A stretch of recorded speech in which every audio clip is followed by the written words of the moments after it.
حق کے تلاوت۔ کئی سال پہلے کی بات ہے، میں ایک مرتبہ ٹرانکور کے علاقے میں ٹرین سے سفر کر رہا تھا۔ میرے سامنے کی سیٹ پر کچھ عیسائی بیٹھے ہوئے آپس میں باتیں کر رہے تھے۔ ایک نے کہا، مسلمانوں کے اندر مذہبی اسپرٹ بہت زیادہ ہوتی ہے۔ ان کا ہر بچہ جب تعلیم شروع کرتا ہے تو سب سے پہلے اس کو قرآن پڑھایا جاتا ہے۔ بے شک یہ بات بڑی حد تک صحیح ہے، بلکہ مسلمانوں میں تو یہ روایت رہی ہے کہ وہ روزانہ صبح کی نماز کے بعد سب سے پہلے کتاب الہی کی تلاوت کرتے ہیں۔ اگرچہ موجودہ زمانے کی سطحیت پسندی نے اس ذوق کو بڑا نقصان پہنچایا ہے، اور خاص طور پر پڑھے لکھے لوگوں کی صبح تو اب تلاوت قرآن کے بجائے تلاوت اخبار میں بسر ہونے لگی ہے۔ تاہم اب بھی ہمارے یہاں ایسے مردوں اور عورتوں کی کافی تعداد ہے جو کسی نہ کسی حد تک اس روایت کو باقی رکھے ہوئے ہیں۔ مجھے اس سے انکار نہیں کہ اس قسم کی تلاوت بھی ایک دینی کام ہے، مگر اللہ تعالیٰ کو جو چیز مطلوب ہے وہ محض الفاظ قرآن کی تلاوت نہیں، بلکہ تلاوت حق ہے۔ جیسا کہ ارشاد ہوا ہے، الذین آتینہم الکتاب یتلونہ حق تلاوتہ اولئک یؤمنون بہ، سورہ بقرہ آیت نمبر 121۔ جو لوگ کتاب الہی کے حامل ہیں وہ اس کو اس طرح پڑھتے ہیں جیسے کہ اس کے پڑھنے کا حق ہے۔ یہی اس کے حقیقی مومن ہیں۔ یہ تلاوت حق جس کو حاصل ہو گئی ہو، وہی دراصل قرآن کا قاری ہے، اور وہی اس پر صحیح معنوں میں ایمان لانے والا ہے۔ تلاوت حق کی پہچان کیا ہے؟ اس پر جب ہم غور کرتے ہیں تو ہمارے سامنے سب سے پہلے یہ آیت آتی ہے، وَإِذَا مَا أُنزِلَتْ سُورَةٌ فَمِنْهُمْ مَنْ يَقُولُ أَيُّكُمْ زِيَادَتُهُ هَٰذِهِ إِيمَانًا فَأَمَّا الَّذِينَ آمَنُوا فَزَادَتْهُمْ إِيمَانًا وَهُمْ يَسْتَبْشِرُونَ، سورہ توبہ آیت نمبر 124۔ ترجمہ: اور جب کوئی سورہ اترتی ہے تو بعض کہتے ہیں کہ اس سورہ نے تم میں سے کس کا ایمان بڑھا دیا ہے؟ ہاں، اس نے ان لوگوں کا ایمان بڑھا دیا ہے جو واقعی مومن ہیں، اور وہ اس کو پا کر خوش ہیں۔ اس آیت سے قرآن پر ایمان رکھنے والوں کی پہچان یہ معلوم ہوئی کہ وہ جب قرآن کو پڑھیں تو اس سے ان کے ایمان میں اضافہ ہو، وہ اپنے بہترین احساسات کو اس کے اندر بھولتا ہوا پائیں۔ یہی وہ چیز ہے جس کو دوسرے مقام پر عرفان حق کے لفظ سے تعبیر کیا گیا ہے۔ فرمایا، وَإِذَا سَمِعُوا مَا أُنزِلَ إِلَىٰ رَسُولِهِ تَرَىٰ عَيْنَهُمْ تَفِيضُ مِنَ الدَّمْعِ مِمَّا عَرَفُوا مِنَ الْحَقِّ، سورہ مائدہ آیت نمبر 83۔ ترجمہ: اور جب وہ اس کلام کو سنتے ہیں جو خدا کے رسول پر اترا ہے تو تم دیکھو گے کہ ان کی آنکھوں سے آنسو ابل پڑے ہیں، عرفان حق کے سبب سے۔ اضافہ ایمان اور عرفان حق دونوں ایک ہی حقیقت کی دو تعبیریں ہیں۔ جو لوگ قرآن کے واقعی مومن ہیں وہ جب قرآن کو پڑھتے ہیں تو یہ کتاب انہیں سراپا حقیقت نظر آتی ہے، وہ حقیقت جس کے متعلق علم انسانی نے تسلیم کیا ہے کہ وہ کبھی اسے معلوم نہیں کر سکتا، وہ حقیقت جس کو فلسفہ ہزاروں سال سے تلاش کر رہا ہے مگر وہ اس تک پہنچ نہ سکا۔ اہل ایمان اس کو خدا کی کتاب میں پا لیتے ہیں، قرآن کی شکل میں وہ حقیقت کو دیکھنے لگتے ہیں۔ یہ علم ان کے یقین کو بڑھاتا ہے۔ قرآن کے مضامین اپنے پڑھنے والے سے جس قسم کی جوابی کیفیت کا تقاضا کرتے ہیں، ان کا دل ہر مقام پر بالکل اس کے مطابق ڈھلتا چلا جاتا ہے۔ جب زمین و آسمان کی نشانیاں پیش کر کے اللہ تعالیٰ پوچھتا ہے کہ ان کا خالق کون ہے، تو بے اختیار ان کی زبان سے نکل پڑتا ہے، بل انت یا رب۔ جب خدا کے احکام بیان ہوتے ہیں اور انسان سے اس کی حیثیت کے مطابق صحیح رویے کا مطالبہ کیا جاتا ہے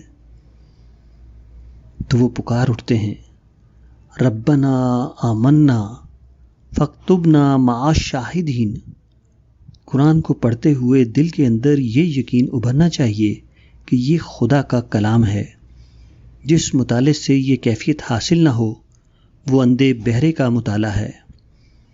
مومن جب قرآن کو پڑھتا ہے تو اس کو اس طرح پڑھتا ہے گویا وہ رب العالمین کی آواز سن رہا ہے، گویا وہ خدا سے ہم کلام ہے، گویا قرآن خود اس کے اوپر نازل ہو رہا ہے۔ قرآن اس کی سب سے محبوب کتاب بن جاتی ہے، جس میں وہ اپنے جذبات کی تسکین پاتا ہے، جس سے وہ اپنے دل کی دنیا آباد کرتا ہے، جس سے اس کو ایک نئی روشنی حاصل ہوتی ہے جو اس کے تمام عقلی اور روحانی تقاضوں کا جواب بن جاتی ہے۔ قرآن کا یہ پانا محض ایک علمی دریافت کی قسم کی چیز نہیں ہے، بلکہ یہ بندے کا اپنے رب کو پانا، بلکہ اس تک پہنچ جانا ہے۔ تاریخ میں اس کی مثالیں موجود ہیں کہ بعض لوگوں کے علمی ذوق نے انہیں کتابوں کا عاشق بنا دیا۔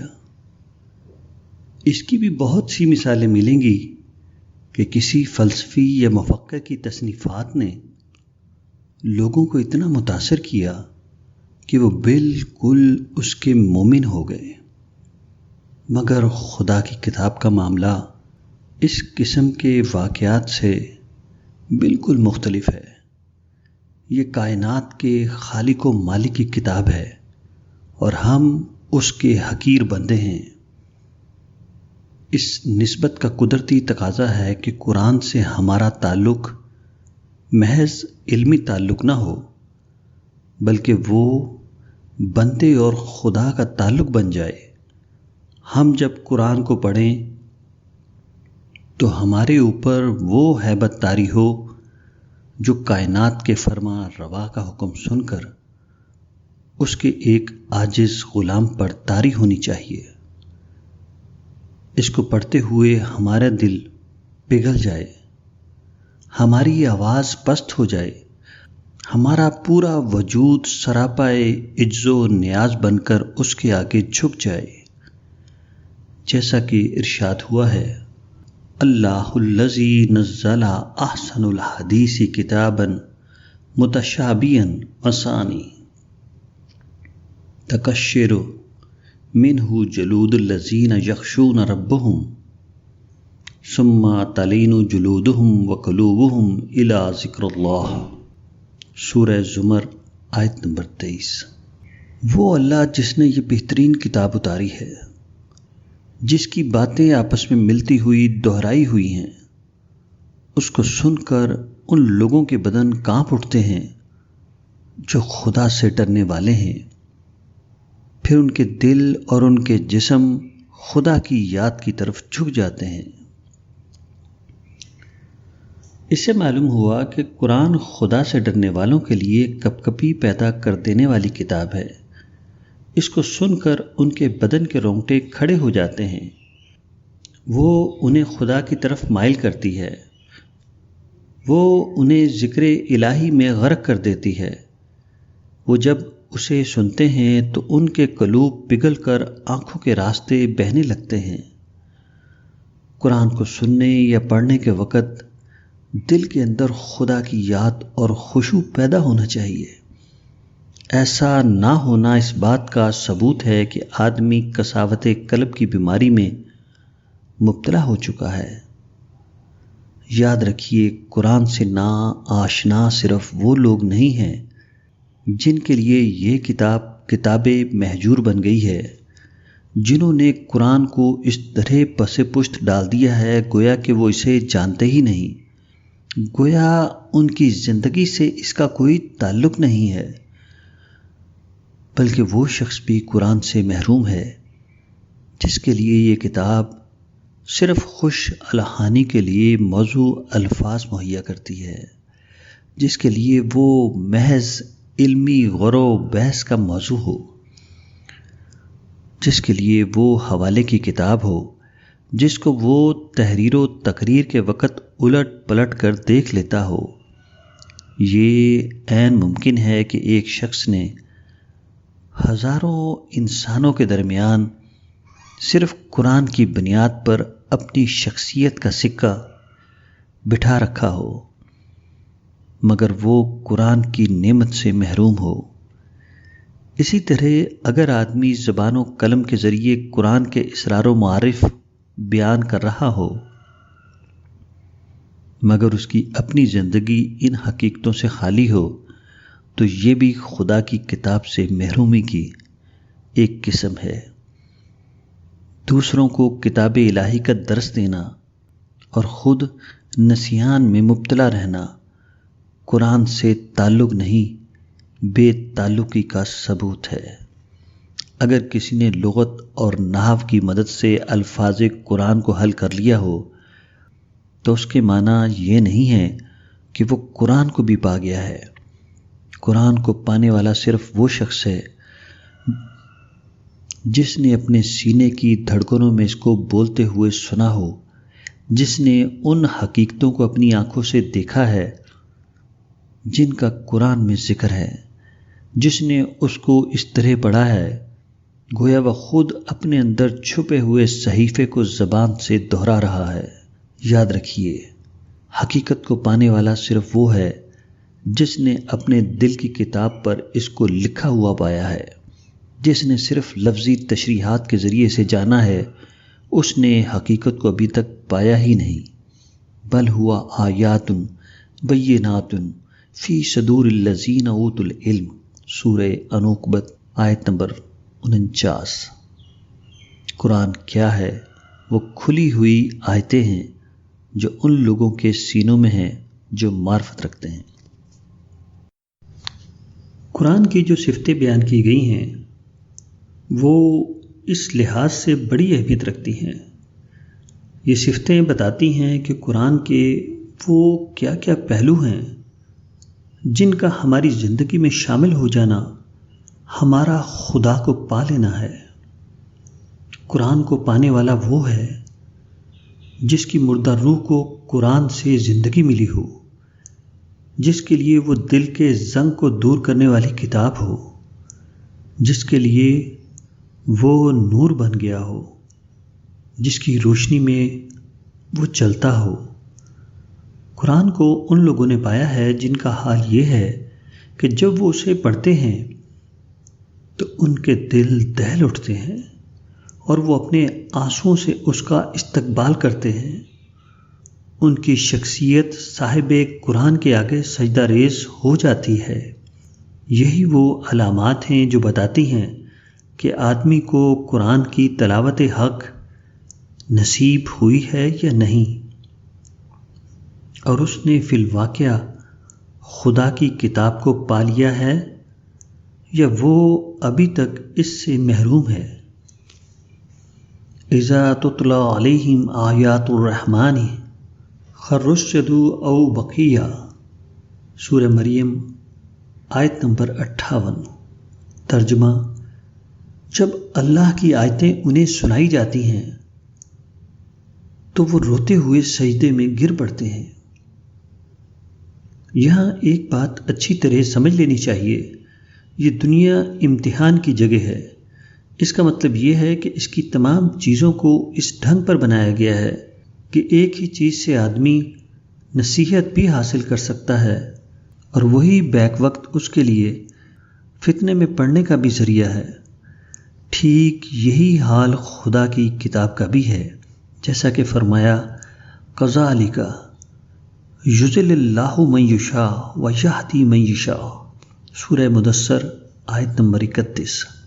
ترجمہ: اسی طرح اللہ قرآن کی آیتوں سے کسی کو گمراہ کرتا ہے اور کسی کو ہدایت دیتا ہے۔ بلا شبہ قرآن کتاب ہدایت ہے، مگر آدمی کا اپنا چہرہ جتنا صاف ہوگا اتنا ہی زیادہ وہ آئینے کے اندر صاف دکھائی دے گا۔ چنانچہ قرآن سے بھی آدمی کو وہی کچھ ملتا ہے جو وہ اس سے حاصل کرنا چاہتا ہے۔ قرآن کے ذریعے بے راہ ہونے کی ایک صورت تو وہ ہے جبکہ آدمی اس میں ایسی باتیں ڈھونڈ لے جو اس کے لیے قرآن پر ایمان نہ لانے کا بہانہ بن جائیں۔ مگر جو لوگ قرآن کو مانتے ہیں وہ بھی اس خطرے سے محفوظ نہیں ہیں۔ اس قسم کی ممکن صورتوں میں سے ایک وہ ہے جس کا عنوان تحریف ہے، یعنی سب کچھ جاننے کے باوجود محض اپنی غلطی کو صحیح ثابت کرنے کے لیے کلام الہی کے الفاظ یا اس کے معنی کو بدل دینا۔ دوسری چیز اقتسام ہے۔ اقتسام کے معنی ہیں بانٹنا، تقسیم کرنا۔ اس سے مراد یہ ہے کہ خدائی تعلیمات کو پوری شکل میں قبول نہ کیا جائے، بلکہ اپنی خواہش کے مطابق ٹکڑے کر کے اس کے بعض حصوں کو لیا جائے اور بعض کو چھوڑ دیا جائے، جس کو قرآن میں مزاحات کہا گیا ہے۔ مزاحات کے معنی عربی زبان میں مشغالۃ الشیء بشیء کے آتے ہیں، یعنی کسی چیز کو دوسری چیز کے ہم شکل قرار دینا۔ اس کا مطلب یہ ہے کہ اہل باطل کے خیالات سے متاثر ہو کر یا دنوی مصالحے کی بنا پر ان کی بات کو اپنا لیا جائے اور اس کو اس طرح پیش کیا جائے گویا وہ خدائی تعلیم کے عین مطابق یا اس کے مشابہ ہے۔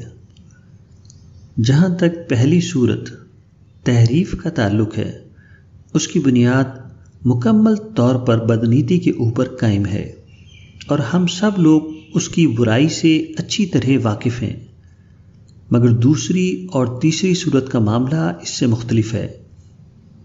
یہ فتنہ کبھی کبھی اچھے خاصے نیک نیت لوگوں میں بھی اس طرح چپکے سے داخل ہو جاتا ہے کہ انہیں خبر ہی نہیں ہوتی اور وہ اپنا کام تمام کر کے بالآخر انہیں کہیں سے کہیں پہنچا دیتا ہے۔ ایسا اس لیے ہوتا ہے کہ انسان اکثر حالات میں متاثر ذہن کے ساتھ واقعات کا مطالعہ کرتا ہے۔ وقت کی سوسائٹی میں جن خیالات کی اہمیت تسلیم کی جا چکی ہوتی ہے، قدرتی طور پر وہ ان کا اثر قبول کرتا ہے۔ اس طرح حقیقی دنیا کی بہت سی مصلحتیں معصوم شکل میں آ کر اس کے ذہن کی سطح سے بار بار ٹکراتی رہتی ہیں۔ یہ چیزیں مل کر کبھی شعوری اور زیادہ تر غیر شعوری طور پر اس کا ایک فکر بنا دیتی ہیں۔ یہ ایک حقیقت ہے کہ انسان ہمیشہ چیزوں کو صرف اس حیثیت سے نہیں دیکھتا جیسی کہ وہ فی الواقع ہیں۔ اکثر حالات میں وہ مجبور ہوتا ہے کہ چیزوں کو اس حیثیت سے دیکھے جیسا کہ اس کا ذہن انہیں دیکھنا چاہتا ہے۔ اس طرح جب کوئی شخص ایک خاص ذہن لے کر قرآن کا مطالعہ کرتا ہے تو بلا ارادہ اقتسام کی ایک صورت میں مبتلا ہو جاتا ہے۔ وہ قرآن کی بعض ایسی باتوں کو لے لیتا ہے جو اس کے ذہن کے چوکٹے میں بیٹھ سکتی ہوں اور باقی تمام باتوں کو چھوڑتا چلا جاتا ہے۔ اس طرح وہ سارا قرآن پڑھ لیتا ہے اور سمجھتا ہے کہ اس نے خدا کی کتاب کو پا لیا، مگر حقیقت یہ ہے کہ وہ قرآن سے بالکل بے خبر رہتا ہے۔ اس نے خدا کی کتاب کے بڑے حصے کو چھوڑ کر اس کے بعض اجزاء کو اپنے خود ساختہ مفہوم میں لے لیا ہے۔ اس نے جو چیز پائی ہے وہ وہی ہے جو اس کے ذہن میں پہلے سے موجود تھی اور جس کی تائید میں اتفاق سے قرآن کی بعض آیتیں بھی اسے ہاتھ آ گئیں۔ ایسے آدمی کی مثال اس تعلیم یافتہ نوجوان کی ہے جو اپنی بیکاری سے پریشان ہو اور صرف ضرورت ملازمت کے اشتہارات دیکھنے کے لیے اخبار کا مطالعہ کرتا ہو، یہ نوجوان اپنے اس مطالعے سے ممکن ہے ملازمت کی درخواست بھیجنے کے لیے کچھ پتے حاصل کر لے، مگر وہ دنیا کی سیاست سے بے خبر رہے گا اور اخبار بینی کے اصل مقصد کو حاصل نہ کر سکے گا۔ اسی طرح مزاحات کی خرابی بھی آدمی کے اندر خاموشی سے داخل ہو جاتی ہے۔ اس میں ماحول کے ذاتی تاثر کے علاوہ خاص طور پر تبلیغی ضروریات کا بھی کچھ دخل ہوتا ہے۔ یہ خیال کہ جو بات لوگوں سے کہنی ہے وہ ایسی ہونی چاہیے جو لوگوں کے ذہن سے قریب تر ہو تاکہ وہ اس کو قبول کر سکیں، نیز یہ کہ بات کو ایسے الفاظ اور اصطلاحات میں پیش کیا جائے کہ وقت کا معیار فکر اس کی اہمیت کو تسلیم کرنے پر مجبور ہو۔ وقت کے علمی خیالات کے ساتھ وہ پہلو بہ پہلو جگہ لے سکے۔ یہ اگرچہ بذات خود غلط نہیں ہے، مگر بعض مرتبہ وہ آدمی کے ذہن میں خدائی تعلیمات کی ایسی تصویر بنا دیتا ہے جو اصل تعلیمات سے زیادہ وقت کے نظریات سے مطابقت رکھنے والے ہو۔ خدائی تعلیمات سے جزوی مشابہت تو ضرور اس میں موجود رہتی ہے، مگر در حقیقت وہ اسلامی الفاظ اور اصطلاحات میں غیر اسلامی خیالات کی ترجمانی ہوتی ہے۔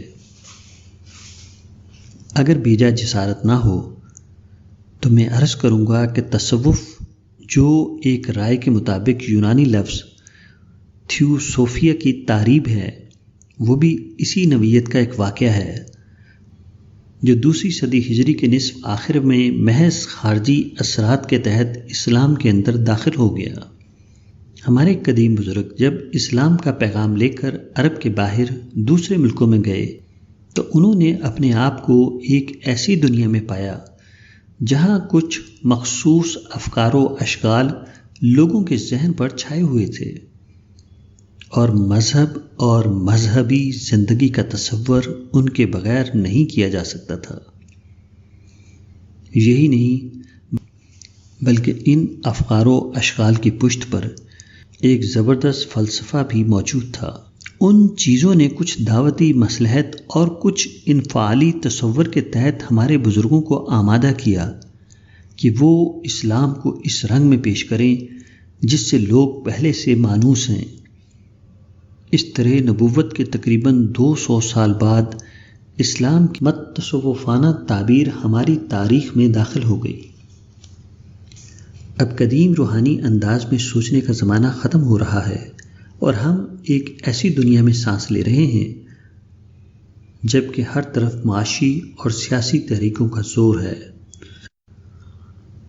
آج کا انسان عام طور پر اس انداز میں سوچتا ہے کہ موجودہ سماجی ڈھانچے کو بدل کر کسی اور بنیاد پر دنیا کا نظام چلایا جائے۔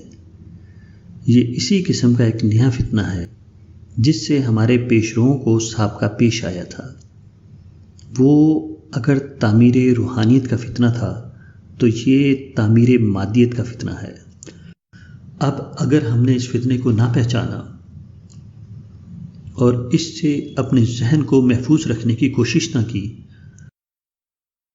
تو ہم بھی دین کی تعبیر میں اسی قسم کی غلطی کریں گے جو اس سے پہلے صوفیہ اکرام سے ہو چکی ہے، اور پھر قرآن کی ایک نئی تفسیر کر کے قدیم روحانی تصوف کی طرح اسلام کو ایک جدید سیاسی تصوف بنا کر رکھ دیں گے، اور اس کے بعد ان تمام نتائج سے دوچار ہوں گے جو سیاسی تحریکوں کے لیے مقدر ہیں۔